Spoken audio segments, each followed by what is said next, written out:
الحمد لله رب العالمين والعاقبة للمتقين ولا عدوان إلا على الظالمين وأشهد أن لا إله إلا الله ولي الصالحين وأشهد أن محمدا عبده ورسوله صلى الله عليه وعلى آله وأصحابه ومن تبعهم بإحسان إلى يوم الدين أما بعد.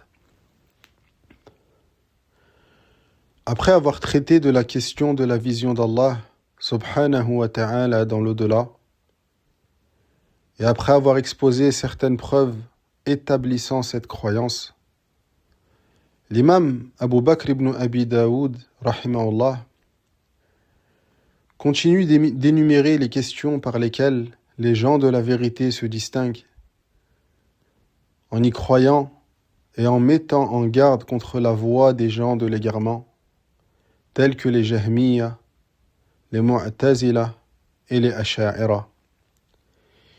Il dit rahimahullah: وَقَدْ يُنْكِرُ الْجَهْمِيُّ أَيْضًا يَمِينَهُ وَكِلْتَا يَدَيْهِ بِالْفَوَاضِلِ تَنْفَحُ وَقُلْ يَنْزِلُ الْجَبَّارُ فِي كُلِّ لَيْلَةٍ بِلَا كَيْفٍ جَلَّ الْوَاحِدُ الْمُتَمَدَّحُ إِلَى طَبَقِ الدُّنْيَا يَمُنُّ بِفَضْلِهِ فتفرج أبواب السماء وتفتح يقول ألا مستغفر يلقى غافرا ومستمنح خيرا ورزقا فيمنح روى ذاك قوم لا يرد حديثهم ألا خاب قوم كذبوهم وقبحوا. Le Jahmi nie également la main droite d'Allah alors que ses deux mains répandent les bienfaits. Affirme aussi que le Tout-Puissant descend chaque nuit, sans chercher à en connaître le comment. Exalté soit l'unique, digne de toutes les louanges. Il descend vers le ciel de ce bas monde, accordant de sa grâce et de sa générosité, tandis que les portes du ciel s'ouvrent. Il dit: y a-t-il quelqu'un qui demande pardon afin que je lui pardonne? Quelqu'un qui sollicite un bien ou une subsistance afin que je le lui accorde? Ce hadith a été rapporté par des hommes dont les récits ne peuvent être rejetés, que soient déçus et couverts d'ignominie ceux qui les ont traités de menteurs. Ces nobles vers concernent l'affirmation des deux mains d'Allah Azza wa Jal, ainsi que l'affirmation de la descente du Seigneur subhanahu wa ta'ala vers le ciel de ce bas monde durant le dernier tiers de la nuit, comme cela est rapporté dans le hadith authentique et confirmé du messager d'Allah sallallahu alayhi wa sallam. Et ces deux attributs, les deux mains d'Allah subhanahu wa ta'ala et sa descente vers le ciel de ce bas monde, ont été rejetés par les groupes qui nient les attributs d'Allah subhanahu wa ta'ala, tels que les Jahmiya, les Mu'tazila et les Asha'ira. Et avant de répondre aux ambiguïtés qu'ils ont avancées, et avant de présenter les preuves du Coran et de la Sunna, établissant ces attributs et confirmant leur authenticité, j'aimerais rappeler à mes nobles frères quelques principes et fondements suivis par les imams dans leur compréhension du Coran et de la Sunna. Et tous ces principes sont tirés du livre d'Allah, Azza wa Jal, et de la sunna de son messager, sallallahu alayhi wa sallam. Quiconque souhaite le salut pour lui-même doit donc ramener tout sujet sur lequel les gens divergent au livre d'Allah et à la sunna du messager, sallallahu alayhi wa sallam. Allah subhanahu wa ta'ala dit: وَإِن تَنَازَعْتُمْ فِي شَيْءٍ فَرُدُّوهُ إِلَى اللَّهِ وَالرَّسُولِ إِن كُنتُمْ تُؤْمِنُونَ بِاللَّهِ وَالْيَوْمِ الْآخِرِ ذَلِكَ خَيْرٌ وَأَحْسَنُ تَأْوِيلًا.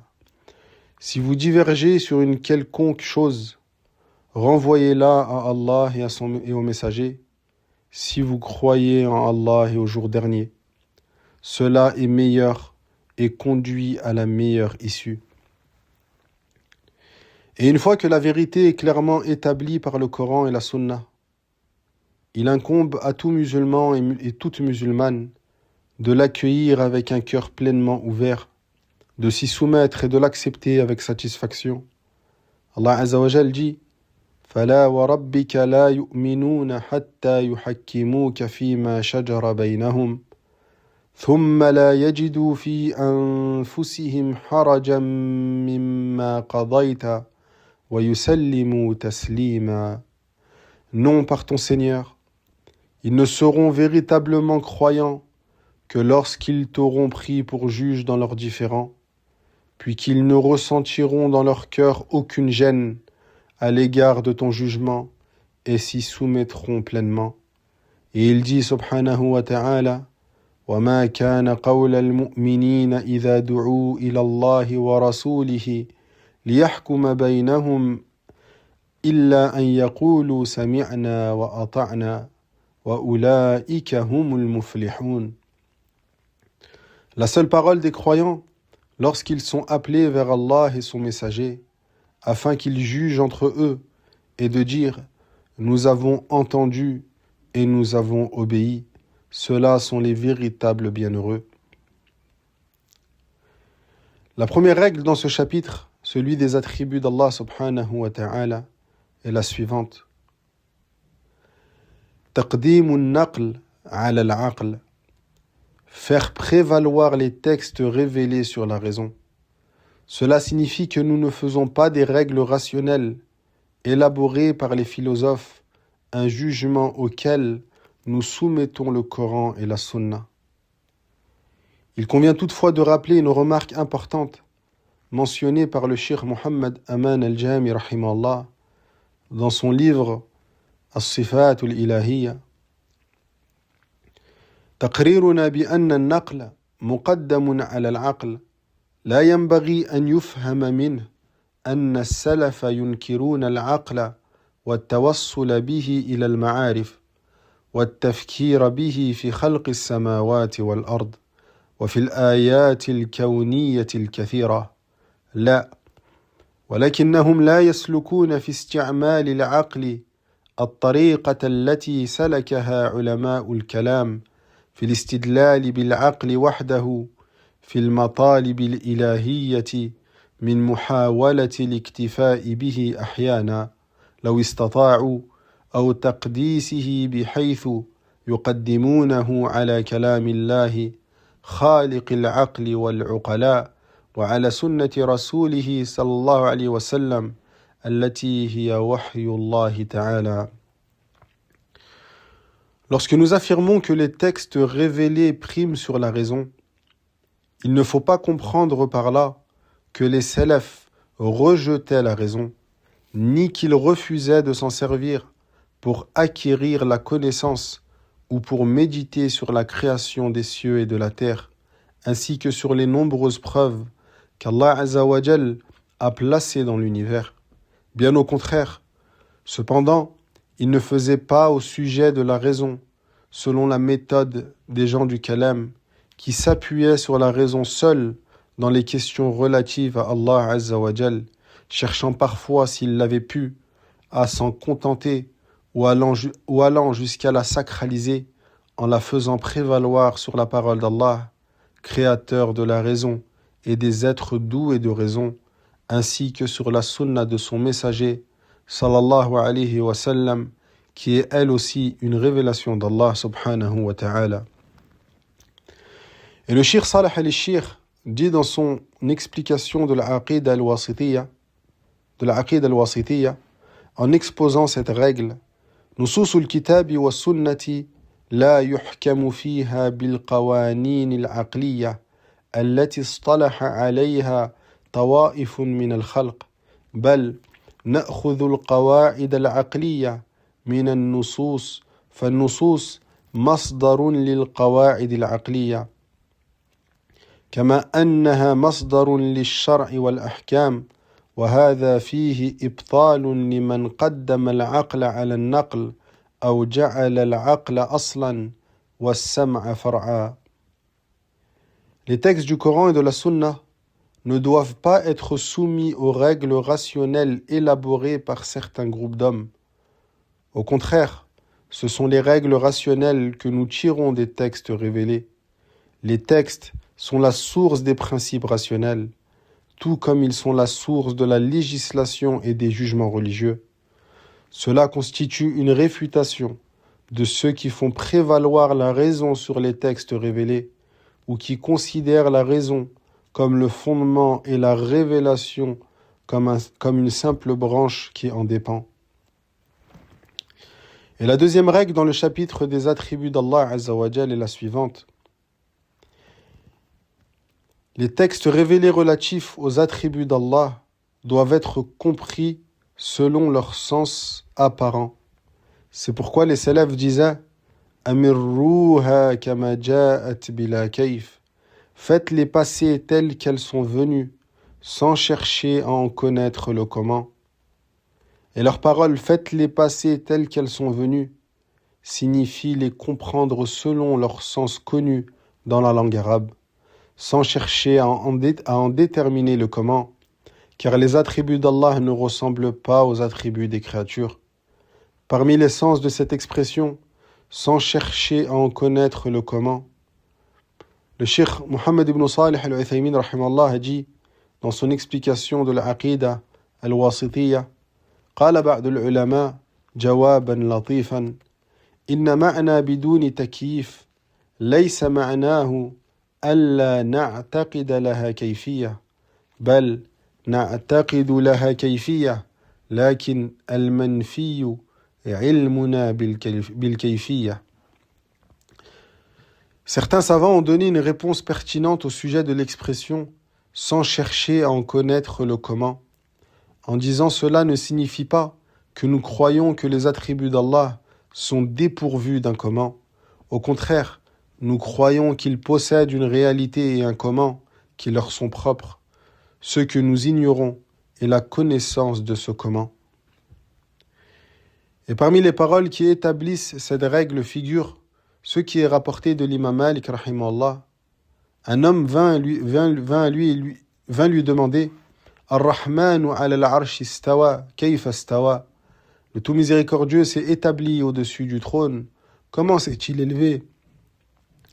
L'imam Malik baissa alors la tête et répondit Al-istiwa'u ma'loum wal-kayfu majhul. L'élévation, al-istiwa, est connue, c'est-à-dire que son sens est connu, car son sens est bien connu dans la langue arabe. Quant au comment, il est inconnu, c'est-à-dire que nous ne le connaissons pas.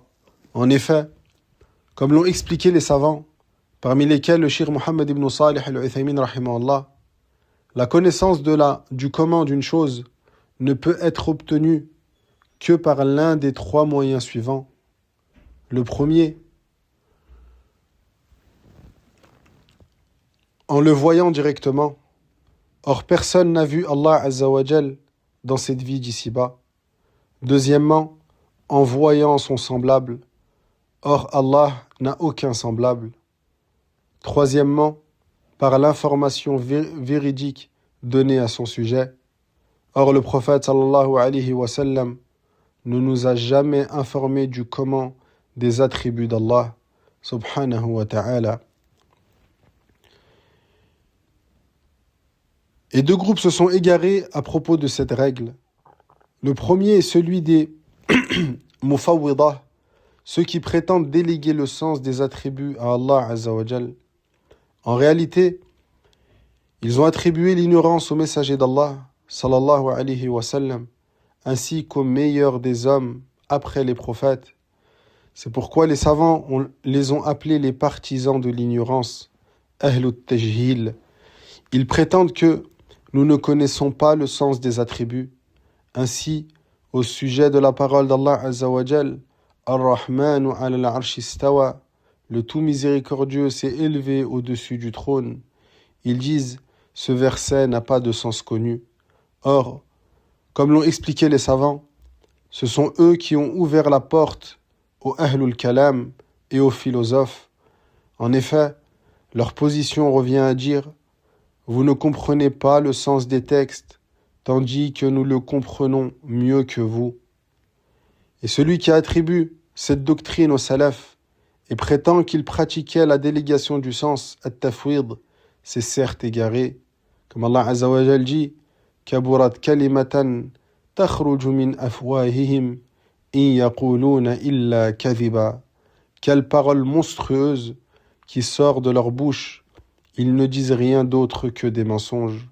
C'est pourquoi les gens du Kalem, des générations venues après, ont lancé cette formule injuste et méprisable, Minhajus Salaf, Aslam wa Minhajul Khalaf, A'lam wa Ahkam. La voie des Salaf est plus sûre, tandis que la voie des successeurs est plus savante et plus sage. Et comme l'ont expliqué les savants, cette formule est profondément injuste, car elle revient à attribuer aux meilleures générations, celles que le prophète sallallahu alayhi wa sallam a louées, l'ignorance et l'incapacité de comprendre les textes révélés.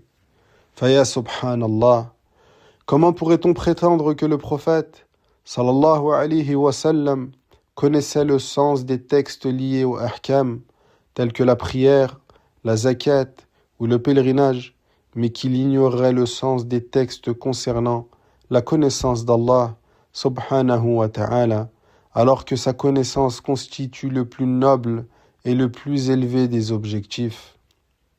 Et celui qui souhaite un développement plus détaillé de la réfutation de cette doctrine peut retourner à Al-Fatwa al-Hamawiyya de Shaykh al-Islam ibn Taymiyyah, rahimahullah ta'ala.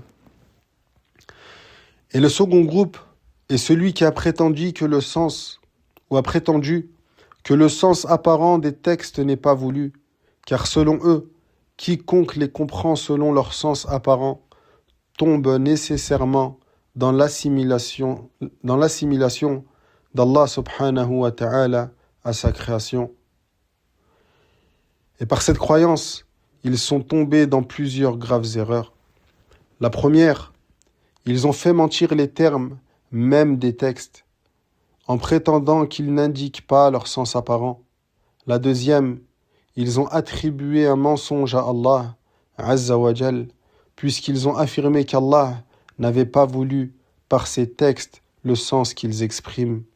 Et la troisième, ils ont rejeté les textes en refusant de les accepter tels qu'ils sont. Et ces erreurs ont été mentionnées par Ibn al-Qayyim, rahimahullah, dans Nuniyya, avec le commentaire de Cheikh Muhammad ibn Salih al-Uthaymin, rahimahullah ta'ala, volume 2, page 302. Et leur procédé consiste à détourner les textes de leur sens apparent vers un sens secondaire. En réalité, il s'agit d'une altération, at-tahrif. Cependant, ils ont appelé cette démarche interprétation, at-ta'wil, afin de la faire accepter aux personnes peu instruites.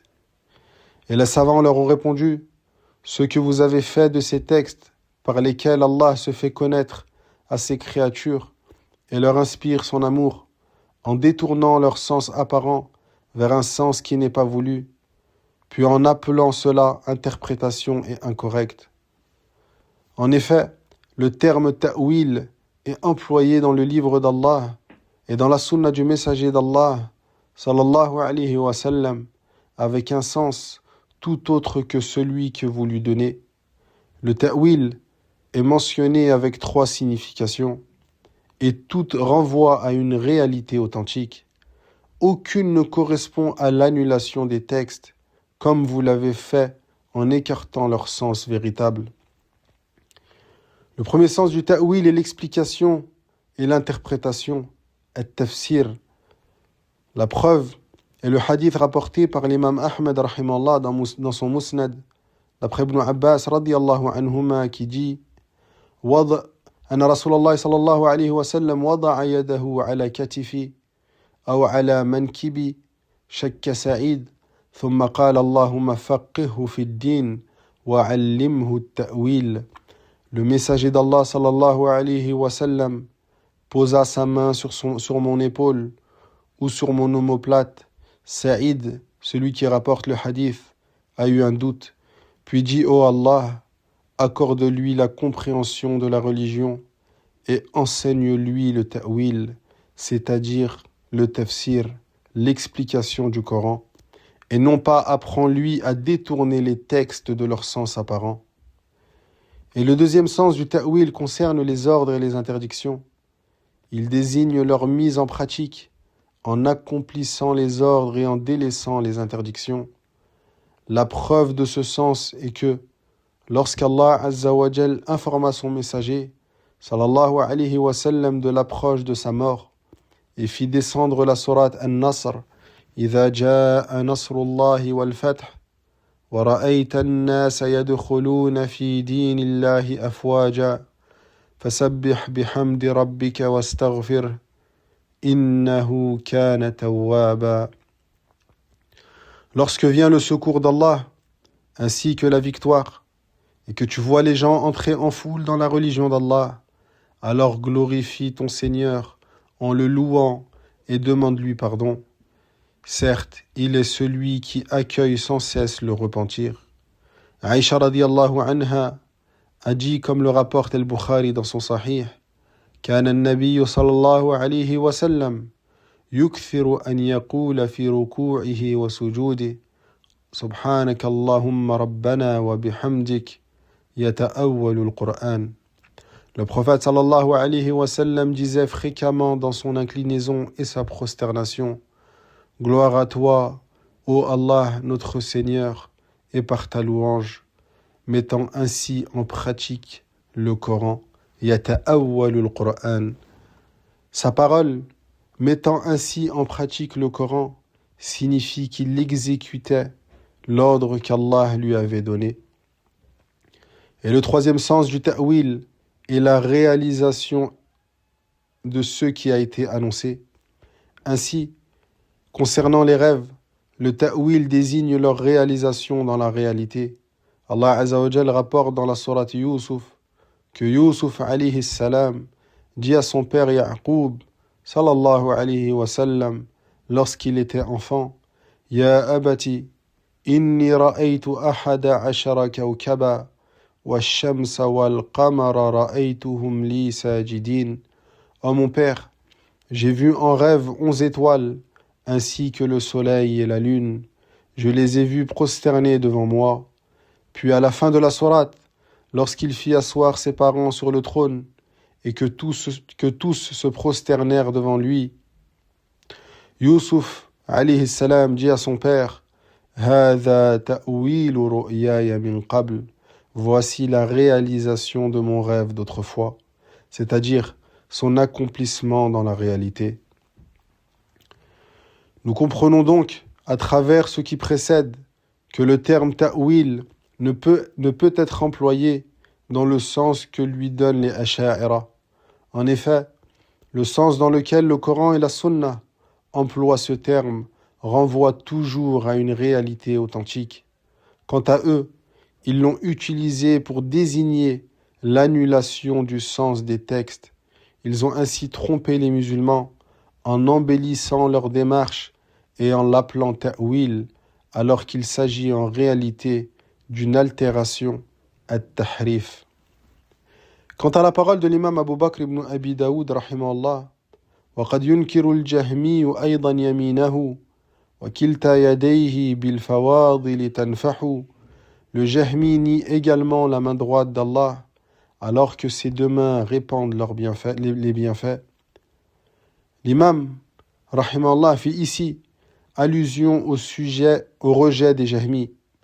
Les Asha'ira sont également concernés, car les savants tels que Shaykh al-Islam ibn Taymiyyah les désignent parfois sous le terme de Jahmi, en raison des fondements et des principes qu'ils ont repris d'eux.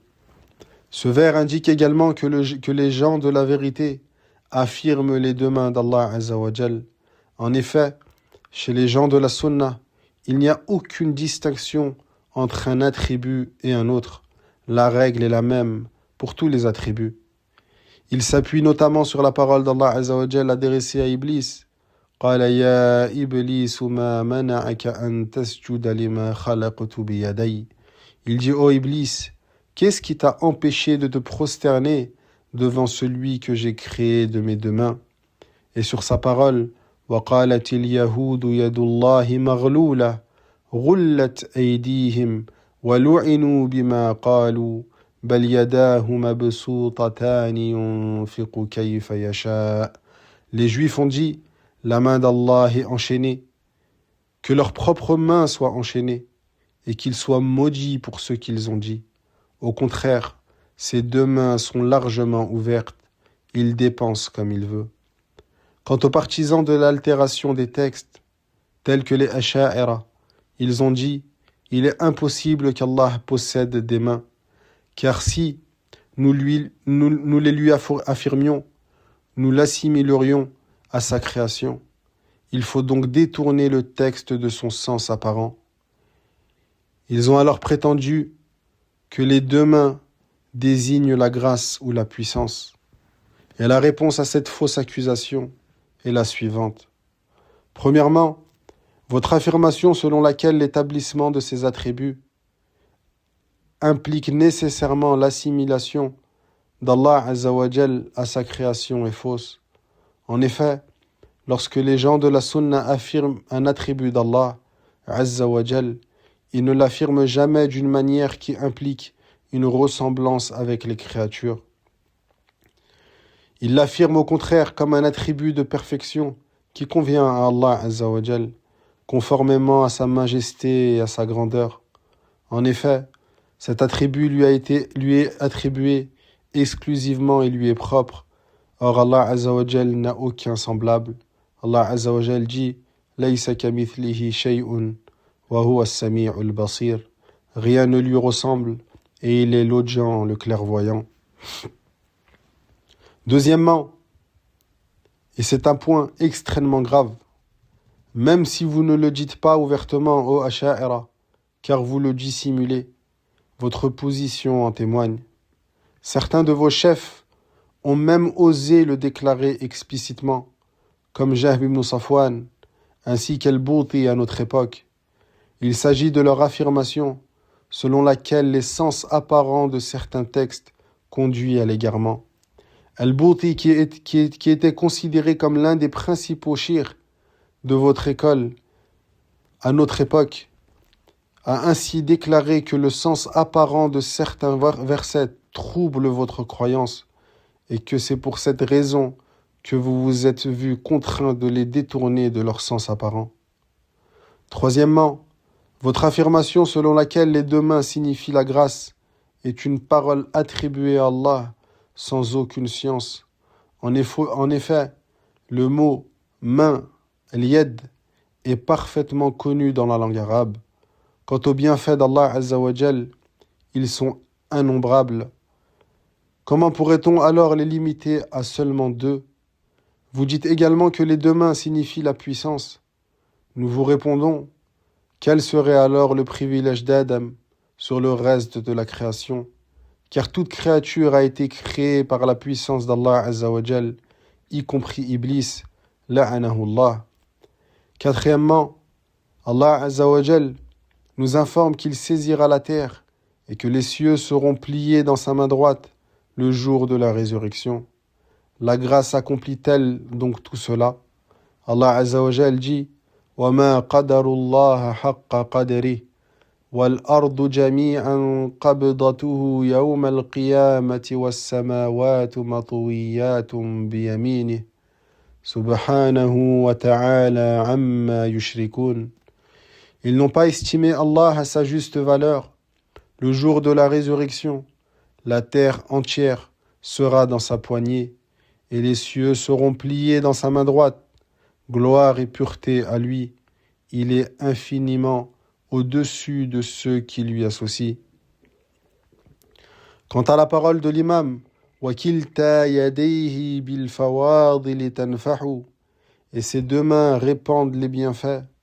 Le Cheikh Zayd ibn Muhammad al-Madkhali, rahimahullahu ta'ala, dit dans son explication de ces vers, Ayan Allah Azza wa Jal, dhul fadli wal ihsan, yu'ti ata'an la nadhira lah, إذ كل شيء من خيري الدنيا والآخرة فهو من عطائه وفي الحديث ما ثبت عن أبي هريرة رضي الله تعالى عنه أن رسول الله صلى الله عليه وسلم قال يمين الله ملآ لا يغيضها نفقة سحاء الليل والنهار أرأيتم ما أنفق منذ خلق السماوات والأرض فإنه لم ينقص مما في يمينه وعرشه على الماء وبيده الأخرى القبض يرفع ويخفض. Cela signifie qu'Allah Azza wa Jal est le détenteur de toute grâce et de toute bienfaisance. Il accorde des dons auxquels rien ne peut être comparé. Tout bien de ce monde et de l'au-delà provient de sa générosité. Parmi les preuves figure le hadith authentique rapporté d'Abu Huraira radiyallahu anhu, dans lequel le messager d'Allah sallallahu alayhi wa sallam a dit « La main droite d'Allah est pleine, aucune dépense ne la diminue. Elle déverse continuellement ses bienfaits nuit et jour. Voyez-vous ce qu'il a dépensé depuis la création des cieux et de la terre. Cela n'a en rien diminué ce qui est dans sa main droite. Son trône est au-dessus de l'eau, et dans son autre main se trouve l'abaissement et l'élévation. » Et le terme main gauche est également rapporté dans une version du hadith. Cependant, le prophète sallallahu alayhi wa sallam a aussi dit « Ces deux mains sont des mains droites ». Et le sens de cela est expliqué par le Cheikh Salih al-Fawzan, hafidhahu Allah ta'ala, qui dit « وجاء لفظ اليمين والشمال في الحديث ثم قال صلى الله عليه وسلم وكلتا يديه يمين فهي شمال بمعنى اليمين وذلك تنزيها ليده عز وجل من التنقص لأنه إذا سمع السامع إثبات الشمال لله تعالى فربما يقع في نفسه أنها مثل شمال المخلوقين لأن يد المخلوق الشمال ليست مثل اليمين بل أنقص والشمال كما هو معلوم لإزالة الأذى والتنظيف أما اليمين فهي لما يستطاب والأخذ والعطاء والأكل والشرب وغير ذلك فإذا سمع السامع إثبات الشمال لله ربما يقع في نفسه أنها أنقص من اليمين كما في المخلوق فالنبي صلى الله عليه وسلم نفى هذا التوهم وقال وكلتا يديه يمين. Le terme droite et le terme gauche sont tous deux rapportés dans les hadiths. Puis le prophète sallallahu alayhi wa sallam a dit « Ces deux mains sont des mains droites ». Autrement dit, la gauche mentionnée dans certaines versions possède les qualités de la droite. Cette précision vise à préserver l'attribut d'Allah Azza wa Jal de toute idée d'imperfection. En effet, lorsqu'une personne entend que la gauche est attribuée à Allah, elle pourrait imaginer qu'elle ressemble à la gauche des créatures. Or, chez les créatures, la main gauche n'est pas comparable à la droite. Elle lui est inférieure. Elle est notamment utilisée pour enlever les impuretés et pour le nettoyage, tandis que la droite est employée pour les choses honorables comme prendre, donner, manger, boire et d'autres usages semblables. Le prophète sallallahu alayhi wa sallam a donc dissipé cette fausse impression en disant « Ces deux mains sont des mains droites ». Puis l'imam, rahimahullah, aborda la question de la descente d'Allah Azza wa Jal. Et en réalité, le temps ne nous permet pas de la traiter dans ce cours. Nous la reportons donc, si Allah Azza wa Jal le veut, au prochain cours. Bi'idhnillah Azza wa Jal. Nous demandons à Allah Azza wa Jal de nous enseigner ce qui nous est bénéfique pour notre religion et pour notre vie d'ici-bas, et de nous affermir sur la vérité jusqu'à que nous le rencontrions. Wa sallallahu wa sallam ala nabiyyina Muhammad wa ala alihi wa sahbihi ajma'in.